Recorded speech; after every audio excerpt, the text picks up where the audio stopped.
Assalamualaikum warahmatullahi wabarakatuh. My name is Selvi Amiyanti. I'm from class 6F. And in here, I will tell you about something that's my material. I think it's not stranger to heard that word about the bilingualism. So, before I tell you much about this material and discuss about the bilingualism, the first I will tell you what is the bilingualism.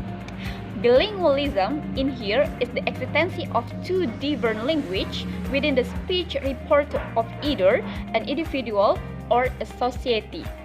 And then I will tell you about the what is types of bilingualism and the example in our daily life about the bilingualism and what is effect, positive effect and negative effect from bilingualism.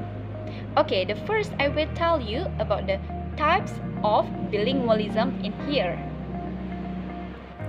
Language ability is typically measured into active part, speaking and writing, and two passive part, listening and reading. While a balanced bilingual has near equal abilities across the board in two languages. Most bilingual around the world know and use their language in varying proportions. And depending on their situation and how they acquire each language, they can be classified into three general types. For example, let's take Gabriela, whose family immigrates to US from Peru when she is 2 years old. As a compound bilingual, Gabriela developed two linguistics coded simultaneously with a single set of concepts, learning both English and Spanish as she begins to process and the world around her. Her teenage brother, on the other hand, might be a coordinated bilingual, working with two sets of concepts, learning English in school while continuing to speak Spanish at home and with friends. Finally, Gabriel's parents are lucky to be subordinate bilingual, who learns a secondary language by filtering through their primary language. Because all the types of bilingual people can become fully proficient in a language, regardless of action or pronunciations. The difference may not be apparent to a casual observer, but recent advantage in brain imaging technology has given neurologists as glimpses into how specific aspects of language learning effect of the bilingual brain. It's well known that the brain's left hemisphere is more dominant and analytical in logical process, while the right hemisphere is more active in emotional and social ones. Through this is a matter of degree, not absolute split.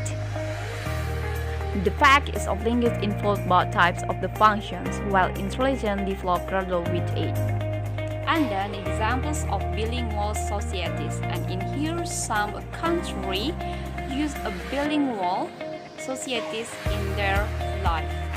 For example, Canada and Nigeria.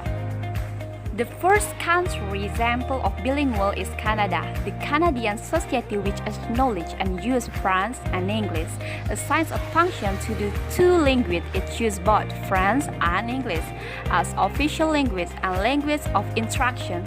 That is, the society uses both languages as lingua franca and national language. Then Nigeria. Nigeria is also a sample of bilingual society which assign different roles to both the official language and the regional language.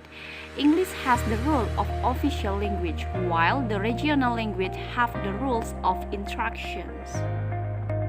And then is the positive and negative effect of bilingualism. The first is facilitates tourism. It's a positive effect, and then have the answers the individual speech reporter.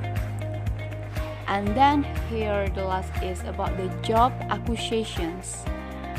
It helps the job acquisition because we have two language. It helps work because when we meet a job using that language, we are already able to speak. And then is negative effect of bilingualism. It adores the culture of the people. A bilingual is a bicultural, because It's although the native language or mother tongue that we have had since birth as identity of someone who is our culture. Okay, that's all the positive and negative effects of bilingualism. Okay, I think that's all the material and my explanation about the bilingualism. Wassalamualaikum warahmatullahi wabarakatuh.